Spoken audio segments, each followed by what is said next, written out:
Halo, ketemu lagi teman-teman. Kali ini kita akan bahas tema bea materai. Ya. Kita kembali ke tampilan awal. Jadi perusahaan di sini ada ada PTA, PTB, XLTD di Singapura, YLTD di Jerman. Ya.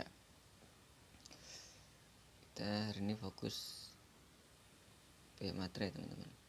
Ya. Pada saat perusahaan bertransaksi, tentu ada dokumen-dokumen yang dibuat. Dokumen bisa dibuat antar perusahaan, misalnya PTA ke PTB di dalam negeri, ya. Bisa PTA ke XLTD dibuat di luar negeri, bisa juga PTB dengan JLTD di Jerman dibuat di Jerman, misalnya. Bisa seperti itu. Nah, PTA ke PTB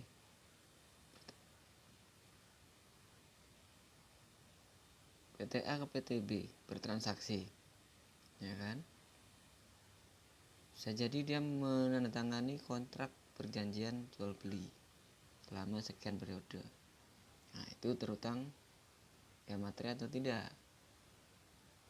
Kemudian misalnya PTB bayar gaji karyawan, slip gajinya terutang bea materai enggak? Misalnya ada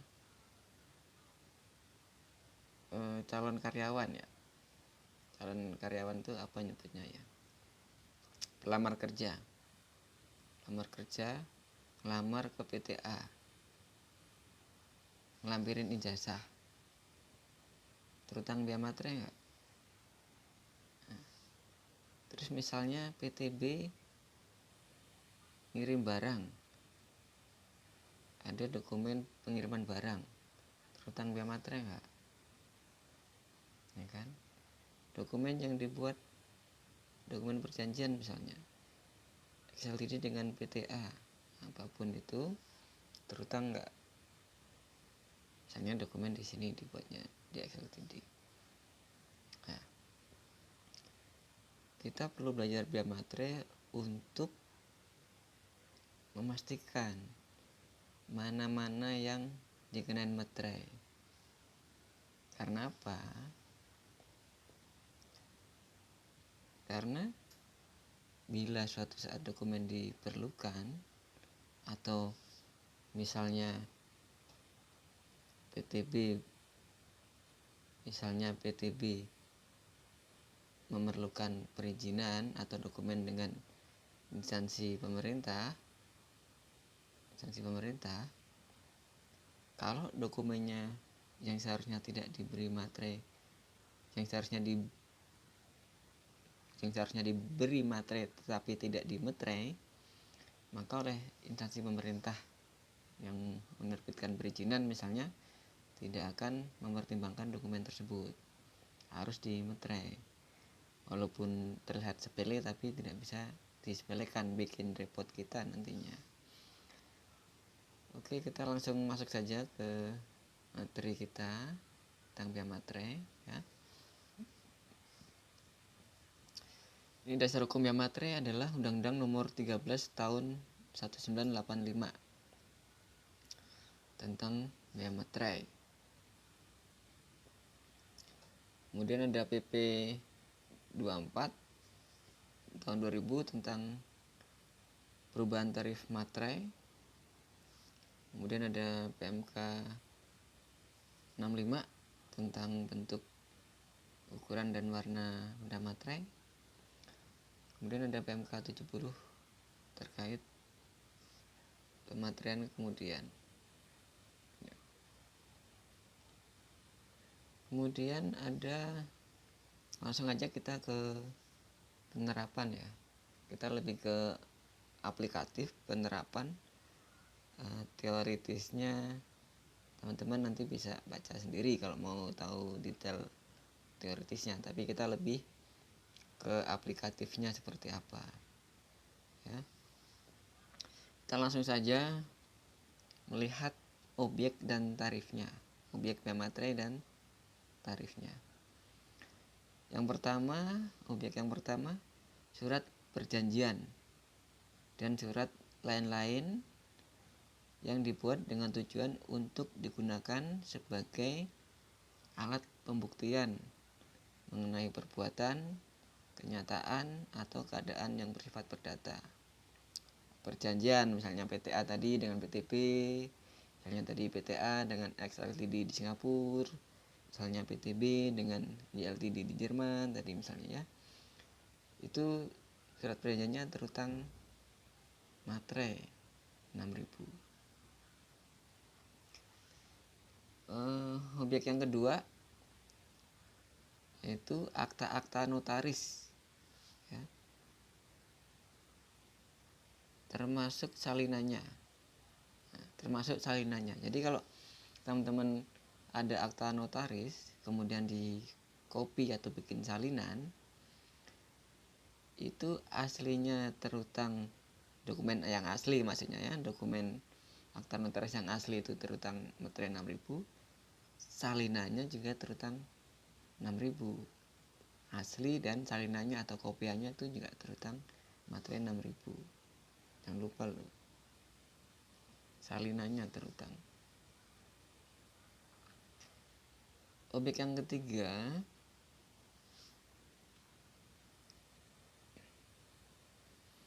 akta-akta yang dibuat pejabat pembuat akta tanah ya. Jangan lupa ini juga termasuk rangkap-rangkapnya, terutang 6.000, termasuk rangkapnya loh ya.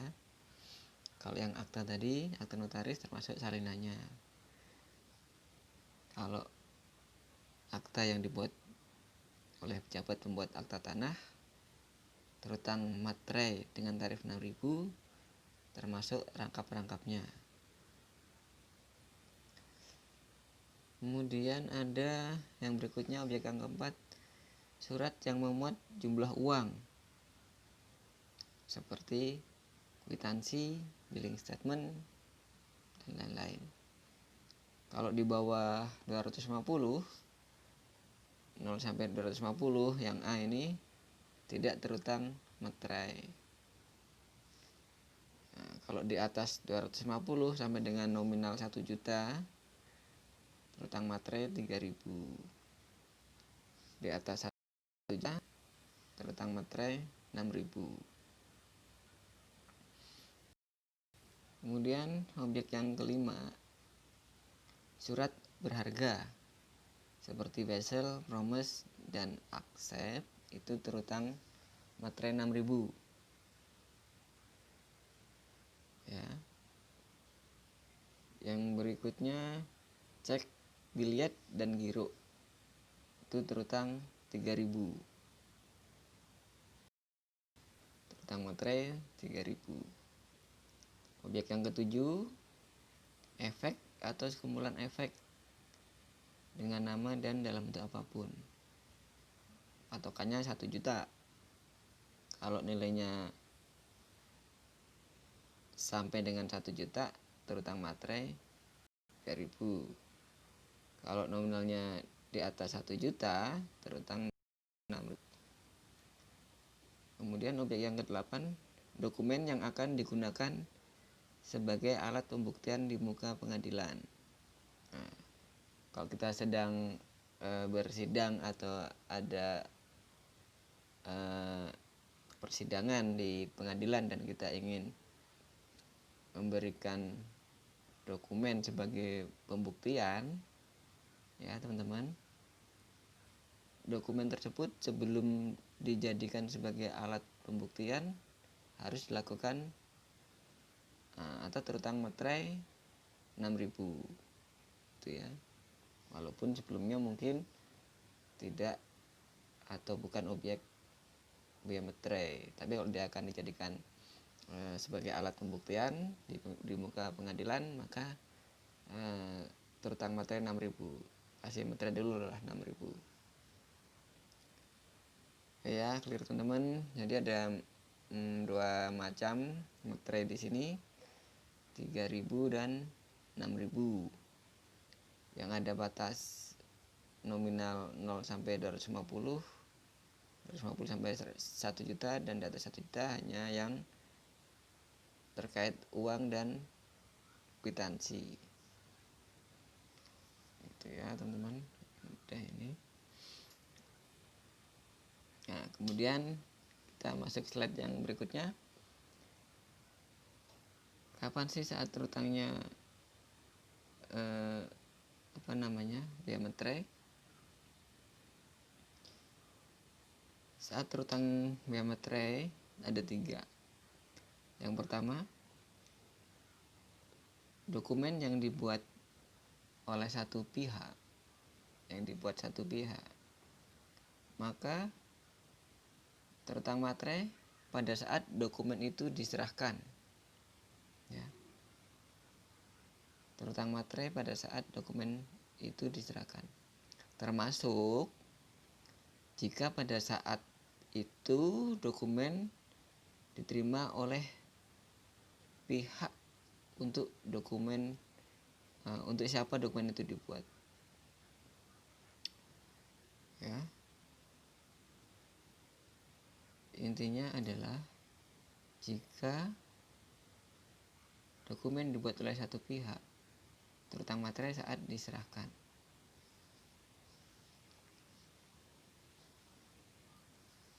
Contoh di sini ya, contoh untuk yang dokumen diterima ya, untuk siapa dokumen itu dibuat. Contohnya adalah kwitansi, cek, dan sebagainya. Nah, kwitansi dan cek misalnya ya, itu terutang materai saat diserahkan, bukan saat ditandatangani. Yang kedua, saat terutang biaya materai ya, jika dokumen dibuat oleh lebih dari satu pihak, bisa 2, bisa 3, 2 pihak maksudnya, atau 3 pihak, maka biaya materai terutang pada saat selesainya dokumen dibuat. Dokumen selesai dibuat ya, sudah selesai, kemudian diakhiri atau ditutup dengan penandatanganan, pembubuhan tantangan. Nah, sebelum ditantangan itu terutang materai, tempelin dulu materai. Kalau misalnya materainya materai tempel, baru ditandatangan. Contohnya adalah surat perjanjian jual beli. Maka biaya materai terutang pada saat perjanjian jual beli tersebut ditandatangani. Yang ketiga, saat terutang biaya materai adalah saat dokumen yang dibuat di luar negeri. Maksudnya gini, dokumen yang dibuat di luar negeri ya, kalau dia pada saat dokumen itu dibuat atau sudah dibuat tapi belum dimeterai, maka pada saat dokumen itu akan digunakan di Indonesia, dia harus dilakukan pemeteraian. Nanti ada mekanisme namanya pemeteraian kemudian ya. Kemudian pihak yang terutang materai siapa sih? Ternyata materai ini yang harus nanggung sebenarnya adalah pihak yang menerima atau pihak yang mendapat manfaat dari dokumen ya. Kecuali pihak-pihak yang bersangkutan menentukan lain. Berhubung nilainya nggak terlalu besar ya, 3.000, 6.000, biasanya tidak jadi perdebatan atau enggak jadi permasalahan yang besar siapa yang harus melunasi materai. Tapi ketentuannya adalah seharusnya yang menanggung materai pihak yang menerima dokumen atau pihak yang mendapat manfaat dari dokumen. Oke teman-teman, kita lanjut ke cara pelunasan biaya materai. Cara pelunasan biaya materai ada 3 teman-teman: materai tempel, kertas materai, dan cara lain. Yang kertas materai ini sudah tidak digunakan, jadi tersisa materai tempel dan cara lain. Materai tempel ada 2 macam. Di sini ada materai 3000 saya tampilkan yang berwarna biru ya, biru atau biru. Kemudian materai 6000 warna hijau. Nah, ini saya zoom sedikit teman-teman ya.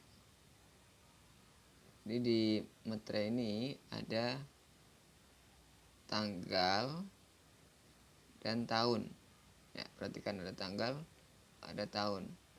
Di materai 6000 juga ada tanggal dan tahun.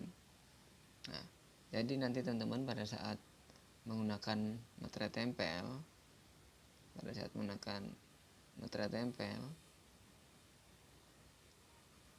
ini materai tempel ya teman-teman, 3000 6000. Teman-teman jangan lupa isi tanggal dan tahun. Jarang sih yang memperhatikan tanggal dan tahun. Tanggal dan tahun diisi. Tanggal berapa, tahun berapa, dokumen dibuat, tempel.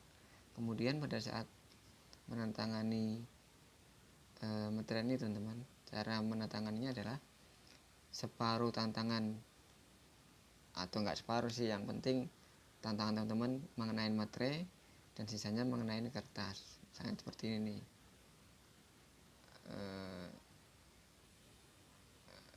seperti ini misalnya ini tantangannya nih, maaf, misalnya seperti ini.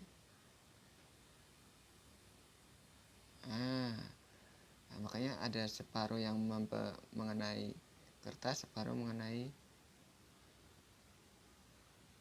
materai.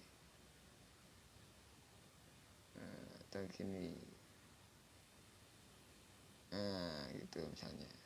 Tangannya jelek banget tantangannya, apa-apa lah, buat contoh aja. Itu ya, pertama pelunasan biaya materai dengan materai tempel ya. Kita review materai tempel 3000 6000, tas materai sudah tidak digunakan. Kemudian ada cara berikutnya adalah cara lain. Cara lain ini ada 3 macam teman-teman. Yang pertama adalah menggunakan materai teraan digital. Yang kedua menggunakan komputerisasi ya, komputerisasi.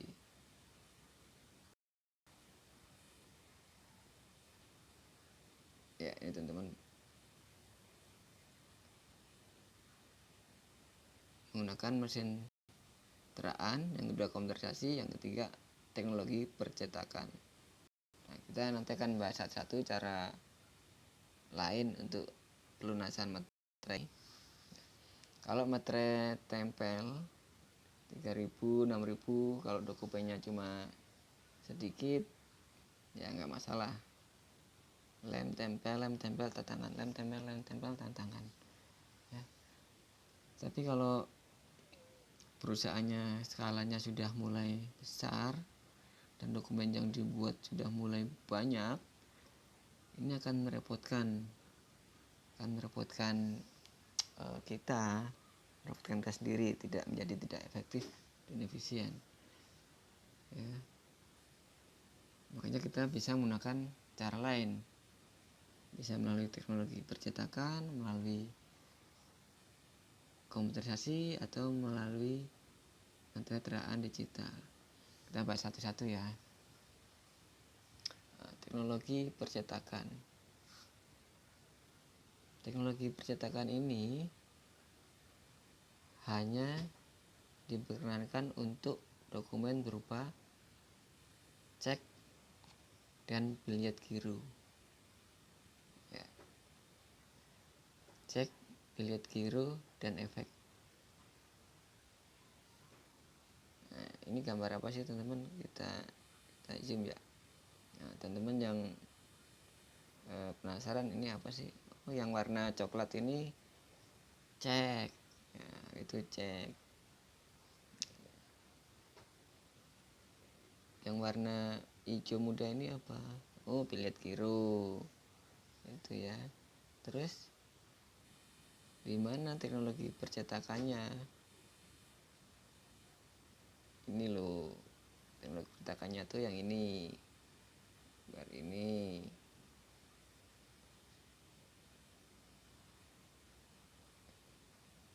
Gambar ini. Kemudian di zoom jadi seperti ini tampilannya. Kalau yang biliet giro seperti ini. Ini kalau kita zoom.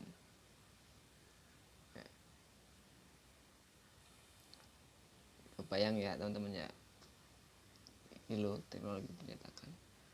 Nah, kita bahas sedikit tentang penerbit dokumen ya. Kalau teman-teman ingin menggunakan teknologi percetakan, teman-teman harus mengajukan permohonan izin ke KPP terdaftar. Mencantumkan apa? Mencantumkan jenis dokumen yang akan dilunasi via materai. Misalnya jenis dokumennya kan di sini 3 yang disyaratkan ya, cek, biliet giro, dan efek dengan nama dan dalam bentuk apapun. Misalnya yang mau dilunasin dokumennya berupa biliet giro, kan dicantumkan nama jenis dokumennya. Terus jumlah via materai yang telah dibayar, kan cantumkan berapa yang sudah dibayar. Berikutnya melakukan pembayaran. Berikutnya adalah melakukan pembayaran via materai di muka, istilahnya ya. Melakukan pembayaran via materai di muka sebesar dokumen yang harus dilunasi via materai. Bayarnya dengan apa? Dengan SSB. Nanti ada kodenya ya. Teman-teman bisa nanya nanti kodenya berapa kalau kita mau pakai teknologi percetakan gitu. Kemudian pihak KPP akan memberikan izin dalam waktu 7 hari sejak permohonan diterima lengkap, ya kan. Izin ditembuskan ke pelaksana pembubuh. Pelaksana pembubuh ditembuskan ke pelaksana pembubuh. Kemudian pelaksana pembubuhan adalah perusahaan percetakan sekuritas yang mendapat izin operasional dari Bota Supal, penetapan sebagai perusahaan pencetakan dari BI, dan izin dari KPP pelaksana pembubuhan terdaftar. Jadi selain KPP memberikan izin mengirimkan surat ke perusahaan, ke wajib pajak dalam waktu 7 hari, KPP juga menembuskan ke pelaksana pembubuh. Itu nanti urusannya KPP lah ya. Teman-teman nanti paling hanya bikin surat permohonan izin, bayar, ya kan? Nunggu pemberian izin, kurang lengkap dilengkapin gitu ya. Simple. Oke, kita masuk ke cara lain pelunasan materai berikutnya, yaitu sistem komputerisasi. Ya, teman-teman, untuk menggunakan sistem komputerisasi ini ada syaratnya, yaitu setiap hari minimal 100 dokumen. Ya, setiap hari minimal 100 dokumen. Kalau kurang dari 100 gimana? Nggak bisa, nggak boleh, nggak bisa menggunakan sistem komputerisasi. Tampilannya seperti apa? Coba teman-teman perhatikan. Kalau misalnya menerima dokumen, kemudian ada tulisan via materai lunas 3000, biaya materai lunas 6.000. Lain kali kalau ada dokumen yang diterima, dilihat tuh ada biaya materainya, ada biaya materai lunas 3.000, 6.000 misalnya. Terus satu lagi nih teman-teman mungkin jarang perhatikan, mungkin karena sudah banyak yang pakai token.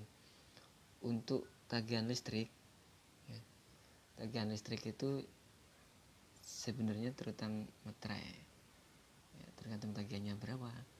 Kalau tagihannya di atas 250 ya 150.000 ya, terutang 3.000. Maksimal 1 juta, di atas 1 juta terutang 6.000 ya, nggak terlalu kerasa lah 3.000 6.000. Dan syaratnya apa kalau pengen menggunakan sistem komputerisasi? Syaratnya adalah harus mengajukan permohonan izin tertulis ke Ditjen Pajak atau KPP ya, Ditjen Pajak atau KPP. Sini Ditjen Pajak sih tulisnya teman-teman ya. Tapi biasanya sih via KPP dulu, terusannya KPP ya.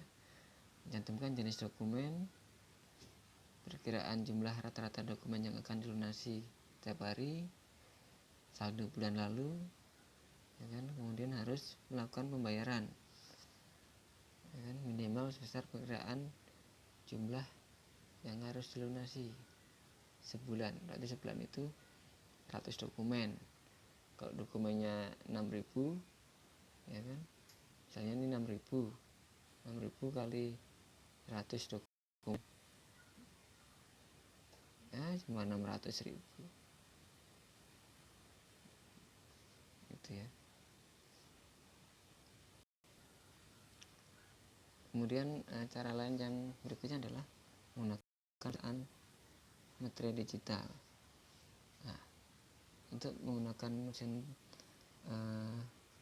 teraan materai digital itu ada caranya teman-teman, yaitu setiap hari minimal 50 dokumen. Kurang dari 50 gimana ya, nggak bisa sih, belum bisa kalau yang majuin pertama ya. Kalau yang berikutnya mungkin tinggal aja rata-rata 50 dokumen. Kalau yang belum pernah lihat bentuknya kayak mana mesin teraan digital itu, nah ini bentuknya nih. Nah, terus seperti apa sih hasil teraan digitalnya? Seperti ini loh teman-teman. Teman-teman yang hobi filateli, yang perangko ya, ini biasanya jadi bahan buruan nih kalau ada materai teraan seperti ini, jadi bahan koleksi. Minta biasanya kalau yang holik itu dia minta kertas kosong di materai buat koleksi ya. Itu ya, kebayang ya teman-teman ya. Nah, ini yang penting teman-teman. Kalau kita di perusahaan, dokumen kan banyak tuh ya. Tadi kita sudah sama-sama mengenal mana materi yang dikenakan 6.000, mana yang dikenakan materi 3.000. Jenisnya tidak banyak. Nah, sekarang kita kenalkan dokumen apa yang tidak dikenakan biaya materai, tidak terutang biaya materai. Di sini ada A, B, C, D, E, F, G, H, I. Ada 9 jenis. Nah, yang pertama, dokumen yang berupa 1. Penyimpanan barang. Jadi kalau dari perusahaan ke bagian gudang gitu ya, ada surat atau dokumen, itu tidak terutang biaya materai. Konsumen itu semacam surat angkut muat kapal ya. Gitu ya. Itu juga tidak terutang biaya materai. Kemudian ada surat angkutan penumpang dan barang. Ini juga tidak terutang biaya materai. Jadi intinya dokumen atau dokumen atas arus atau untuk memindahkan orang dan barang itu tidak terutang bea materai. Dokumen pengangkutan barang, pengangkutan orang itu tidak terutang bea materai.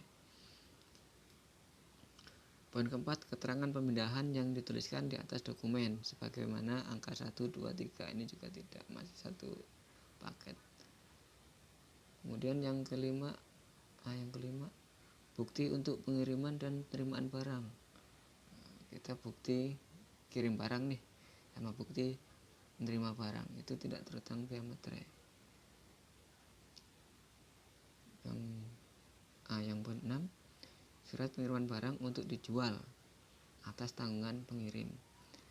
Kita ngirim barang nih, nanti biaya ongkir ditanggung sama yang ini, yang ngirim. Nah, itu juga tidak terutang bea materai. Yang ketujuh, syarat lain yang dapat dipersamakan dengan angka 1 sampai 6. Jadi intinya teman-teman, kalau dokumen-dokumen pengangkutan barang, dokumen-dokumen terkait pengangkutan manusia itu tidak terutang bea materai. Oke, kita lanjut ke poin B, segala bentuk ijazah. Ya.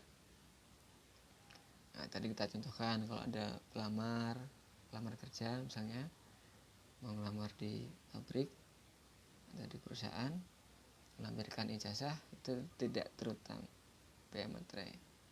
Jangan dimintain materai ya teman-teman. Kemudian yang poin berikutnya, poin C, yang tidak dikenakan bea materai adalah tanda terima gaji, uang tunggu, pensiun, uang tunjangan, dan pembayaran lainnya yang terkait dengan hubungan kerja. Ya. Jadi kalau ada karyawan yang gajian ya, dapat slip gaji misalnya, uang tunggu dan sebagainya, ya, dan surat-surat yang terkait untuk pembayaran itu tidak terutang bea materai. Ini jangan semuanya dipukul rata kena materai 3.000 6.000, ini nggak usah.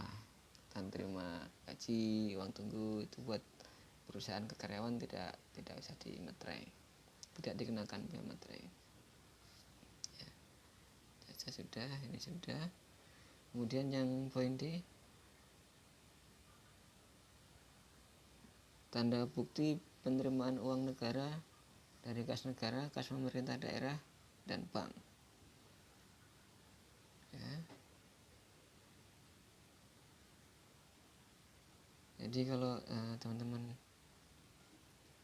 bayar pajak nih lewat kantor pos misalnya, atau lewat bank misalnya, atau lewat ATM, tanda bukti pembayaran ke negara itu atau pembayaran pajak itu tidak terutang bea materai. Ya teman-teman ya, termasuk ke pemerintah daerah ya, dan ke bank juga. Intinya tanda bukti penerimaan uang negara ya, maupun yang dari kas negara, kas pemerintah daerah, dan bank ya. Kemudian kwitansi untuk semua jenis pajak, yang poin E ini ya, kwitansi untuk semua jenis pajak dan penerimaan lainnya yang dapat disamakan dengan itu dari kas negara, kas pemda, dan bank.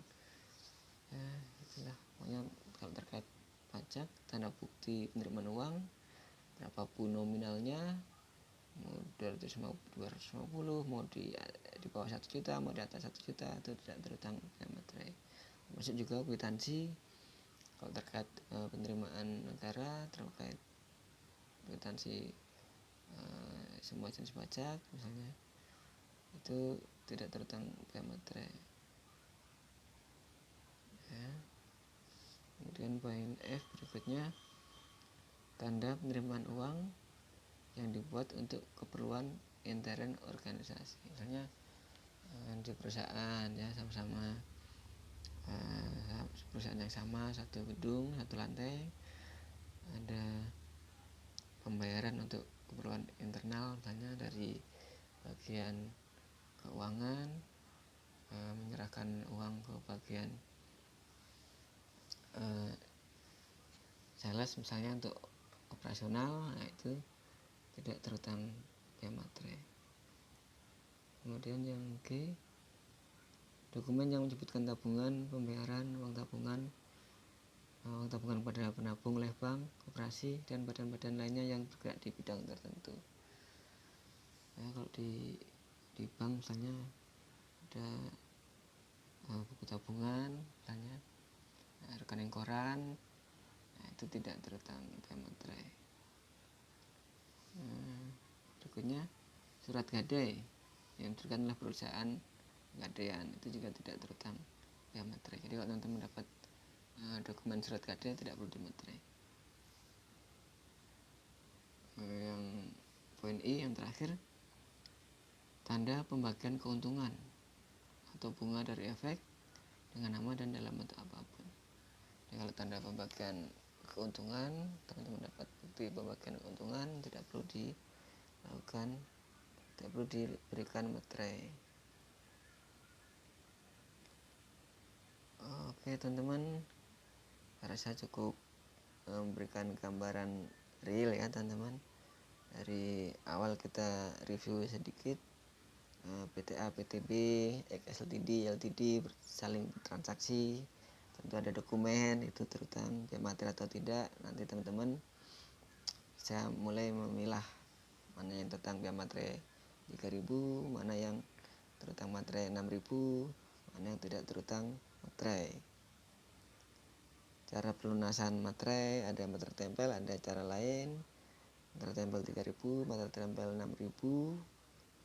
Kemudian ada cara lain berupa teknologi percetakan, ada sistem komputerisasi yang ada syaratnya minimal 100 dokumen setiap hari. Kemudian ada dengan materai mesin teraan materai digital yang syaratnya minimal 50 dokumen sehari. Kemudian dokumen-dokumen yang tidak digunakan materai. Ya, saya rasa ini cukup buat teman-teman untuk bekal kerjaan sehari-hari, bisa jadi panduan. Kita lebih ke aplikatif. Untuk detail ketentuan teman-teman bisa baca di Undang-Undang Nomor 13 ya, Undang-Undang Nomor 13 tahun 1985 ya. Simpel teman-teman, semoga bermanfaat. Bunyikan pencet tombol lonceng biar nggak ketinggalan video berikutnya. Jangan lupa like dan subscribe. Terima kasih.